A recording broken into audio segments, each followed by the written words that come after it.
Takže čau, já vás vítám u dalšího videa. Já nevím, jaká je tam kvalita v tom videu, ale prostě další video. Možná to bude proti světle, teď nevím. No a na Ask jste mi psali otázku, co se děje mezi mnou a Vizorem.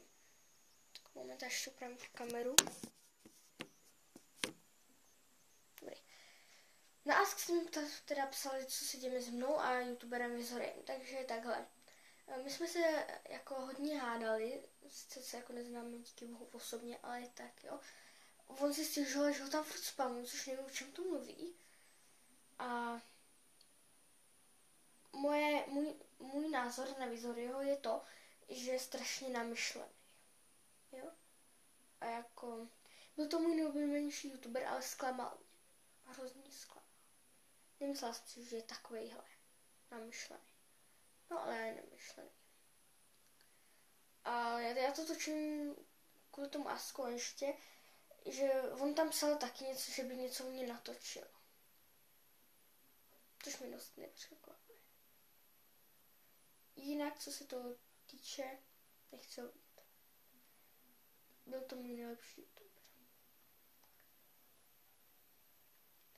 No, je to všechno na Asku, doufám, že už se mě nebudete ptát. Co se děje mezi tebou a Vizorem? Prostě odpověz. Hele, nechceš nám odpovědět, co se děje mezi tebou a Vizorem? On nám na to nechce odpovědět. No takže jak takhle mi to tam někdo píše. Jako nic ve zlým. Ale je to jako naše věc. Já nevím. Tahle taky si toho ptejte, jo. Protože prostě on taky za to může. Ale nikdy mu nepište miluju tě. Já jsem to napsala a od té doby je to tohle. Jo? Takže mu to fakt nikdy nepište. A kdyby něco, tak já jsem tady s křičíkem.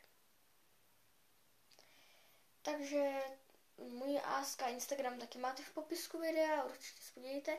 Jo, pište mi do komentářů, koho máte radši, buď to mě nebo Vizoryho. A Vizory říká, že by prý něco mě natočil s Vizorem.